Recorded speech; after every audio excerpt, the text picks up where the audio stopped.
extremely excited. This is Father's Day. I'm extremely excited. I'm doing a mini documentary, and the theme is Black Entrepreneurs within Bedford-Stuyvesant. And I felt what greater time to do it, which would be today is Father's Day, and interview fathers that are in Bedford-Stuyvesant as entrepreneurs. So I'm down at In-N-Out Barbershop, and I'm excited about this because I have one of the investors today that has invested in this business. And so first I want to ask you, we just ask you your name, where you were born, and where you're currently living at.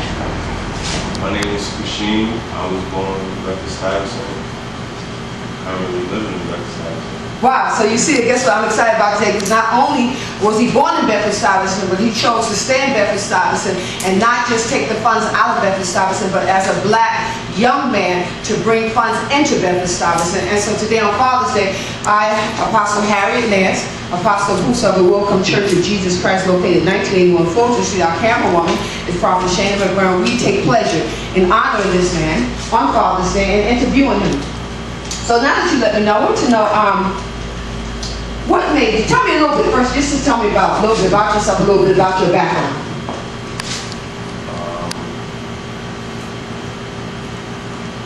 I like cutting hair when I was younger.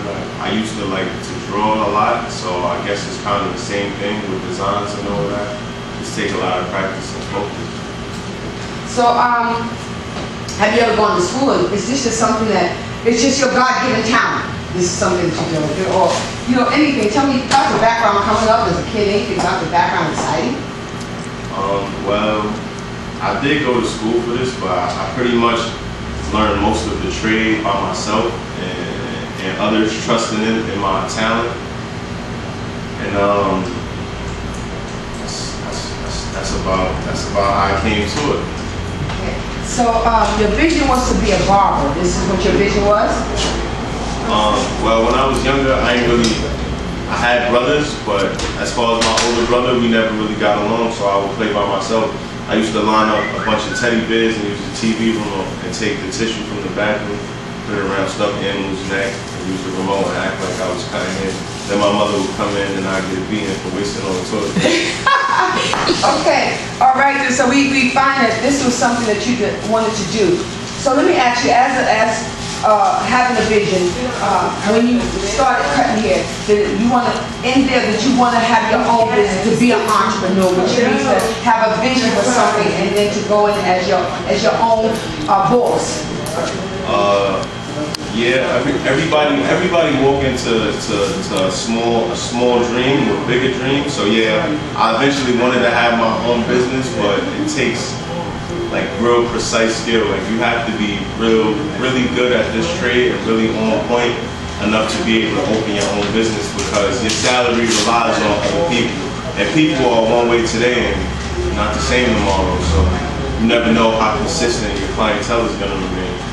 But see, I'm excited about this interview because a lot of times the media don't want to show our young black men that are doing something. You only hear about the news of them shooting, going out in and out of jail. But we have today on Father's Day, which I think is a very appropriate day to be doing an interview with our brother. And he said that he started out with a little dream that grew into a vision. He said that he decided to step out and to do this. So let me ask you, how long have you been cutting hair?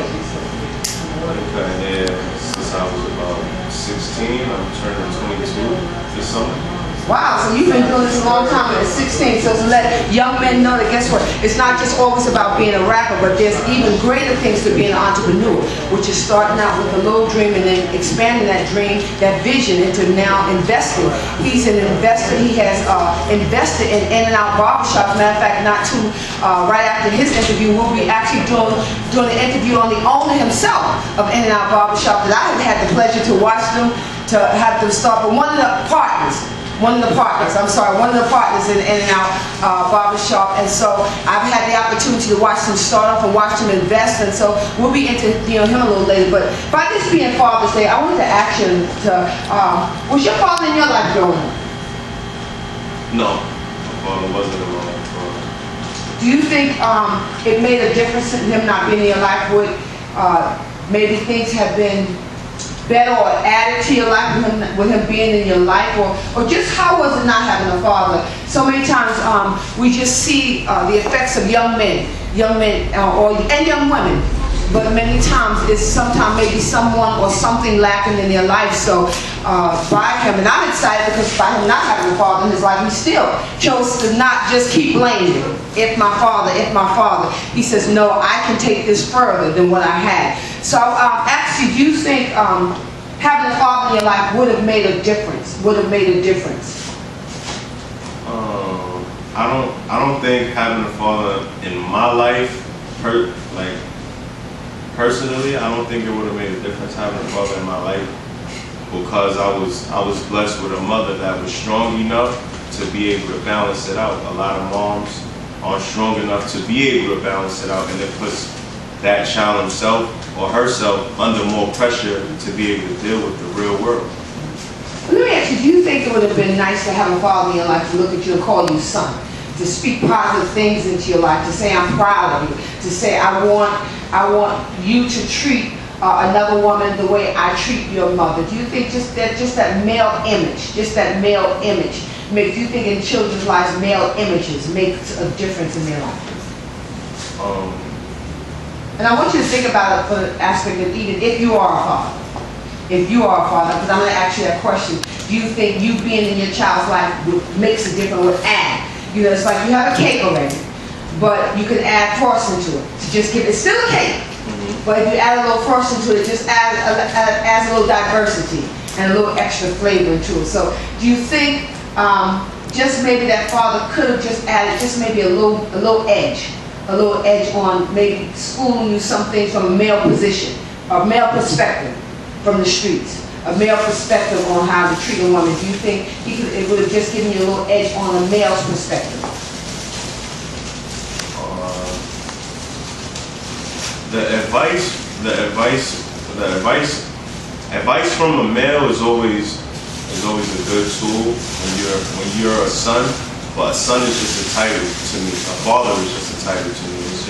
It's just about being a real black man and knowing that you came into this world with so much things going on, so much fingers pointed at us and against us. So it's just you should just ultimately feel like you have something to prove just by being a black man, regardless if your mother is there, regardless if your father is there. You should just feel like you have something to prove because of the color of your skin.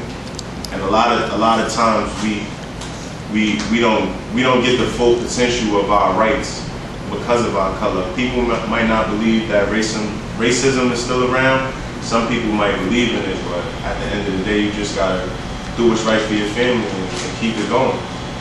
So you said a good point, do what's right for your family. And so as a man, and just thinking, because you said do what's right for your family, so do you think it could have just been kind of nice to have that male there, that when you woke up, you could say, son, I'm proud of you. It's good to have a mother, but it's the seed that brings, actually we as the women, we only carry it, but it's the seed that gives us you. So do you think it would have been nice just to maybe just have had that thought, just to one day say, I'm proud of you? Not that you may have needed it, but to just know that the seed that helped bring me in this world, I got to see to say something to you.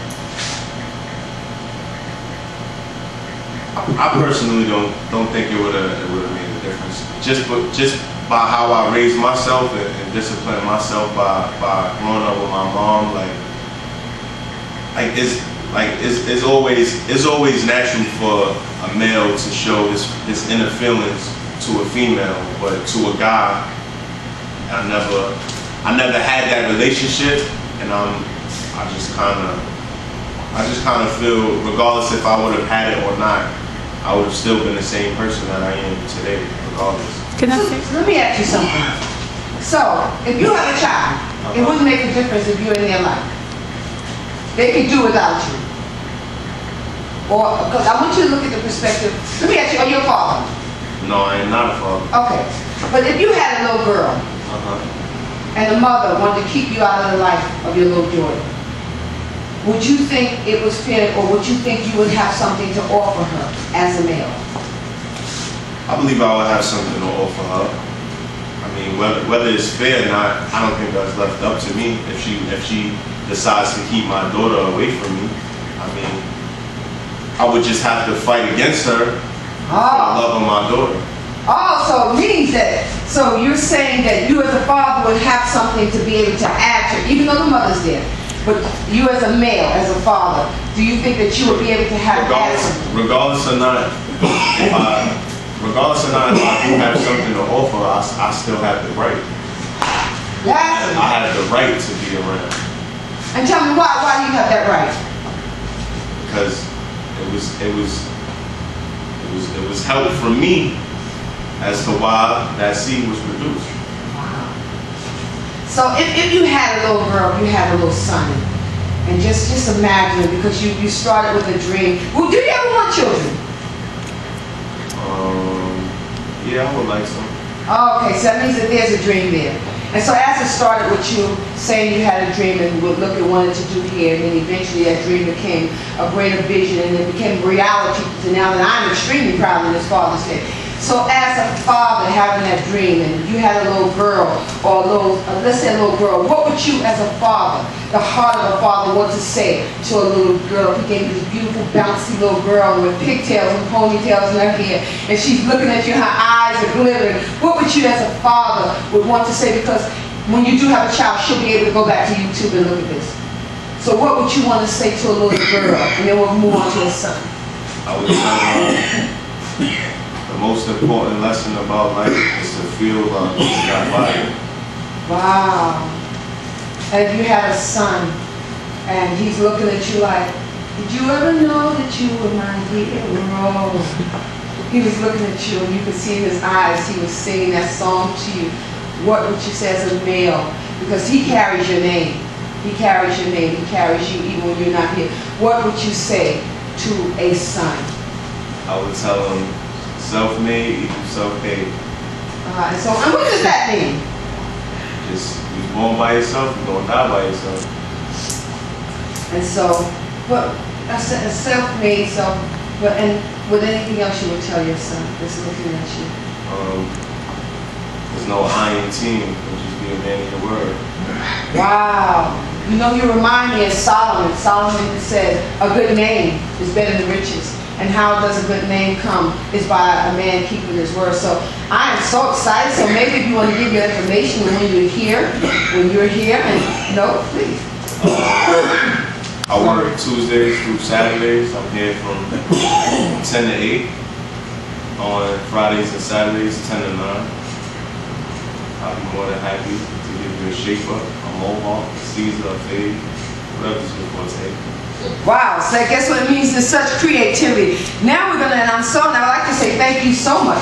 But I'm coming back because I'm going to give you the meaning of what success is, and I'm going to ask you what do you feel about it. But I would like to say thank you on this Father's Day for sharing your vision that the black entrepreneur, the black investor, you invested in a business, you invested in yourself and in this girl. So I would like to say from Whosoever Welcome Church of Jesus Christ, we say thank you, but I'm going to come back to you shortly. Now we're going to move over to one of the gentlemen. First, one of the gentlemen I've ever seen that I saw when this business opened, and I would just watch him every day. So I want to just ask you your name and where you were born and where you're living at now. What's going on? Happy Father's Day to all the fathers out there. James E. Johnston, born in Jamaica, New York, and what else? And where are you presently living at now? Presently living back in Jamaica, New York.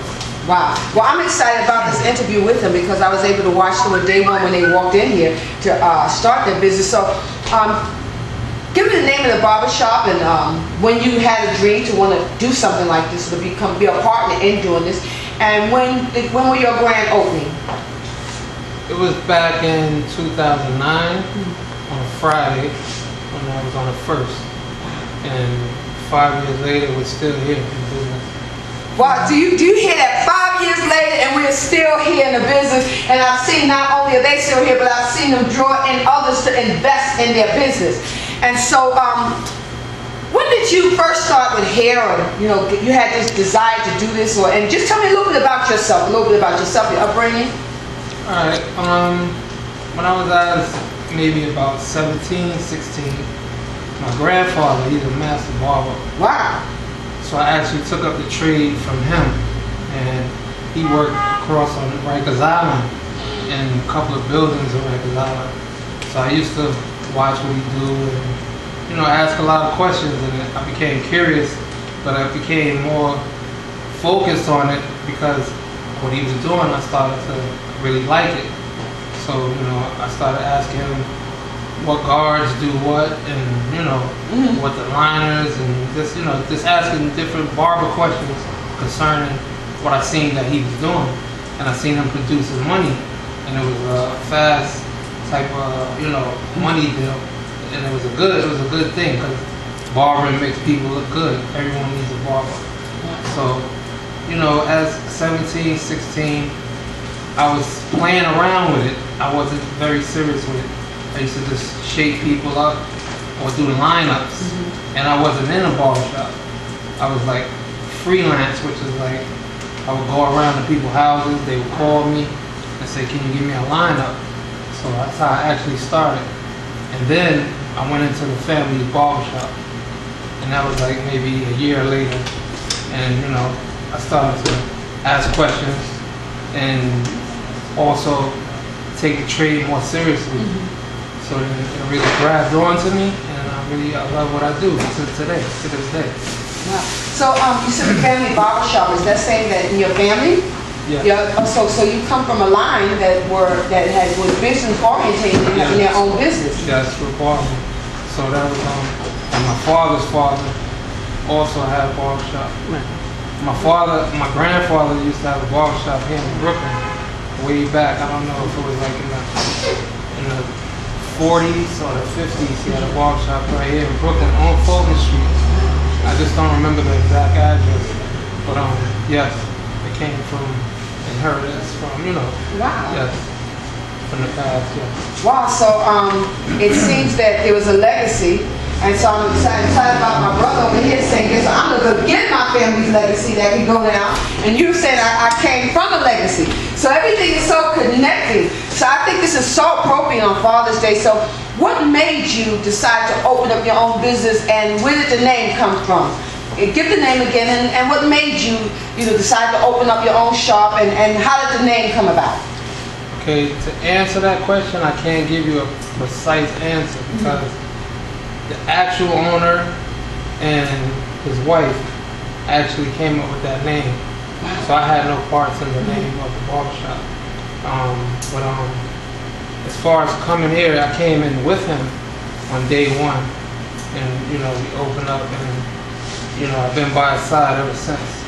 So we take this very seriously, and we're here in the community to make people look good, feel good, and we happy doing it. I'm happy doing what I do. Wow. Yeah. You know what? I'm so excited. Well, they want to make it seem like in the black community, the males are just fighting against each other. I hear that, you came in with someone and you stood by him and y'all are working this 5 years later. And then now, not only 5 years later, the vision is expanding because you were able to connect with another brother. So our men are not just killing each other, but they're coming up saying, guess what? We are entrepreneurs.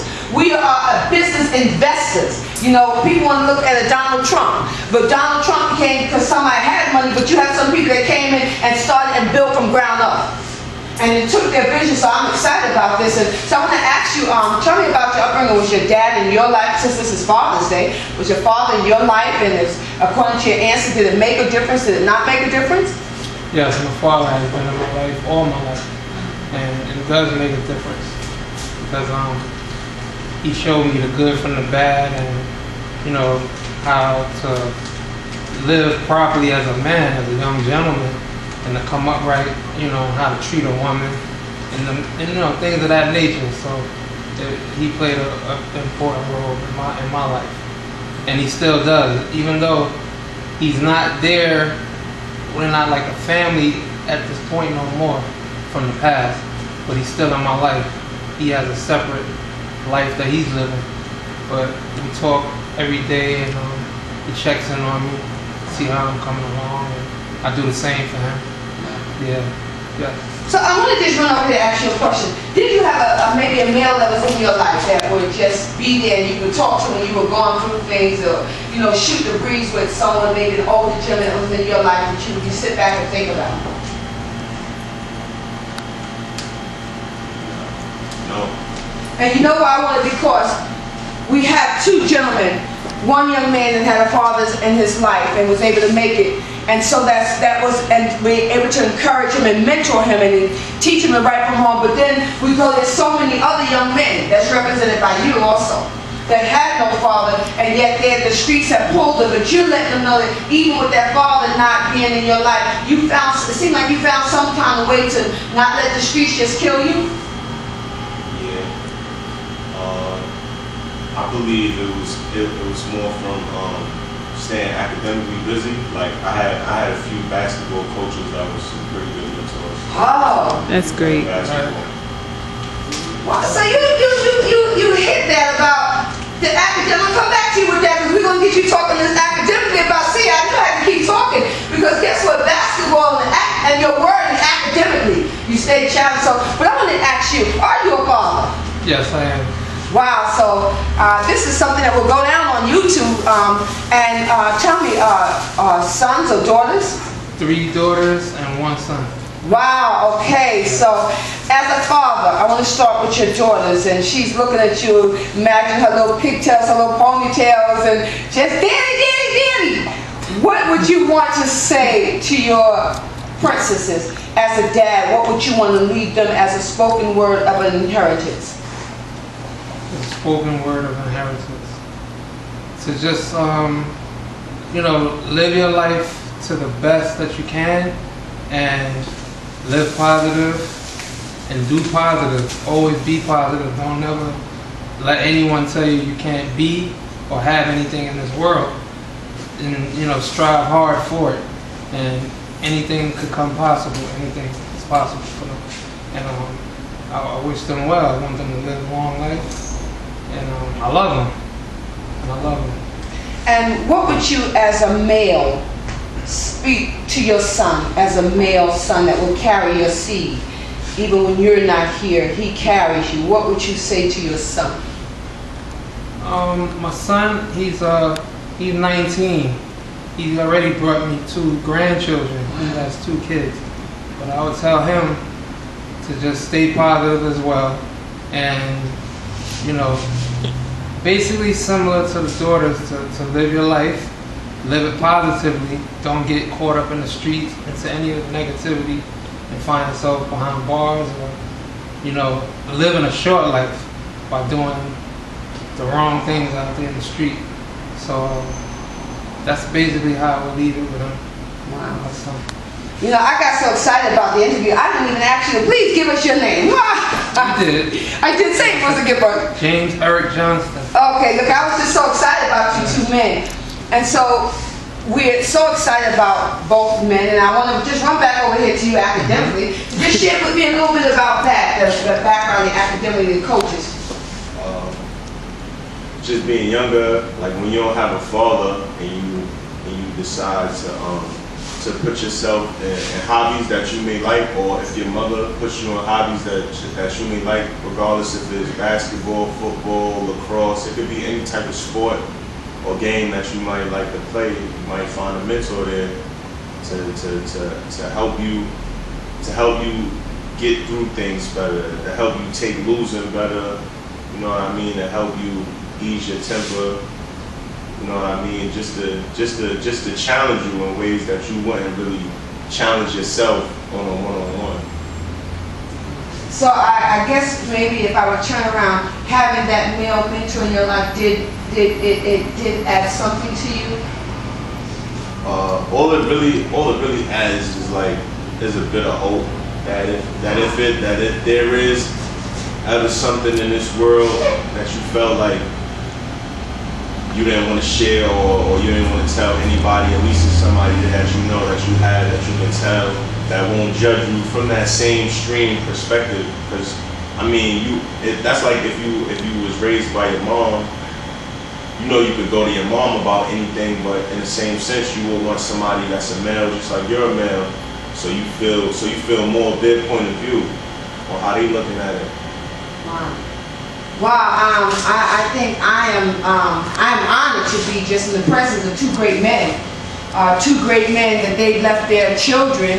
The father who presently has princesses and a king, a legacy and inheritance that they could look in from a young man that has this dream that he does want one day, that his children, his daughter, his son can look back and see about my dad and see, okay, well, his dad wasn't in his life and he made it, but he's in my life, and that will add more to me. So I just want to give the two of you my meaning.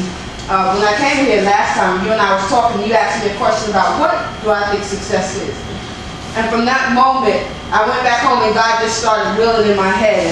And even when I was going through things, even as a woman, a female apostle in the church, sometimes people may think you need all these male pastors over you. It's always good, but God put these men in the barbershop in here in my life.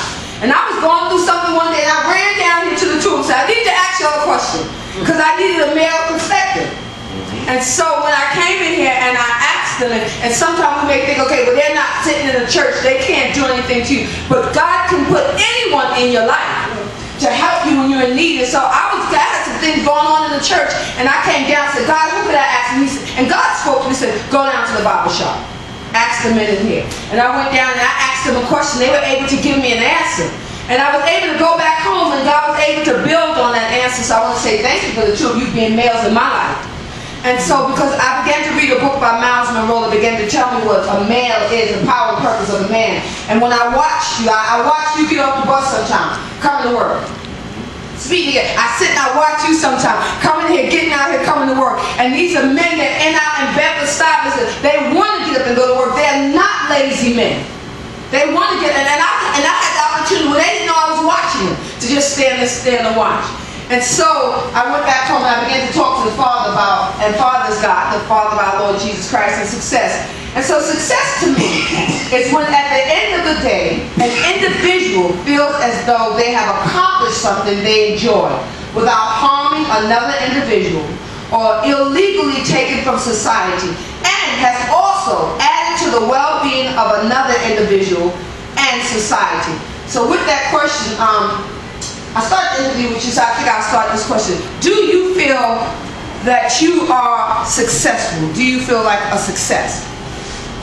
I feel like I've accomplished at least the barbering perspective of what I like to do. Because I'm good with my hands, and God blessed me with the hands, so I'm blessing people with using my hands and giving them beautiful haircuts. So I feel that right there is the main thing that does it all.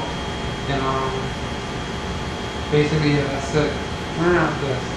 So, my question, do you feel successful? Yes, I do. Wow. And so to the man that asked me this question, I come to you to ask you, and I also want to read, understanding the role of a man is a visionary, which the two of you clearly are. A leader, which the two of you clearly are. Because when your friends see you, if they're not doing something, you can lead them. You lead them by your life. As a teacher, clearly you are. Because when I needed to know something, as an apostle, I came and you were able to teach me through the male's perspective. As a cultivator, because when I walked in here, I told y'all that day I was hot. I'm hot now, I don't want to get loose. But when I walked out, y'all, by the wisdom that the two of you gave me, you cultivated me. I came in one way, but I walked out with a peace. As a protector, because every time, I don't care if it's at nighttime, when I walk at this bus stop, I know I'm safe. Yes. Wow, I don't want to cry. Wow. As a provider, you provided me with information. After hearing the meaning of what success is, do you feel like you are successful or success in a soul? If you want to say something. I feel successful 100%. Why? Basically the same reason that you feel when you To me, success isn't really about how much money you have, because there's a lot of people who are rich and they're still unhappy. It kind of sounds strange and funny, but some people might know a few people, some might not. But for the same reason, when you're able to do something positive and be able to collect the income from something positive, it makes you feel successful. So I don't think a certain feeling could be denied. So yeah, I feel successful and I am successful because I can achieve whatever it is that I want to achieve, and I know I can. Wow. I would like to say this is Apostle Harriet Nance from Whosoever Will Come Church of Jesus Christ. On Father's Day, June the 15th, 2014, we've completed an interview, and the theme of this interview is Black Entrepreneurs in Bedford-Stuyvesant. I'm so proud and so honored to have had the privilege and honor to be with two great, successful men. Thank you. To be able to do this interview with them, that forever it will be on YouTube, that when their children and their children could always go look and say, look what my dad did. Look what my grandfather did. Look what my great-grandfather did. These men are leaving an inheritance to their children. And inheritance is going even beyond the finances, but they're leaving them a mindset. And so the mindset is what makes the life change. So again, I would like to say I'm excited. I would like to thank our Prophet Shana McMurray for coming down, being a camera person, our Prophet Bachelor that came down, also to be a part of this interview. And I guarantee anyone that ever watches it, you need to get on down to Bed-Stuy to located at 1961 Fulton Street, Brooklyn, New York. And your life will never be the same. You will walk out one way, but I bet you when you leave the door, you're walking one way, but when you walk out of these doors, you will be so impressed when you look at yourself and be like, wow. So tell your friends, tell your other friends, even if you're out of New York and whenever you come to visit New York, I want you to come by here, and I guarantee you, your life will never be the same, because I've been honored for God to put these men in my life, that our ministry, Whosoever Will Come Church of Jesus Christ, located at 1981 Fulton Street, Brooklyn, New York, every Sunday 10 a.m., we have adopted this barbershop with our prayers and speaking success over. Thank you very much for watching this documentary. Thank you.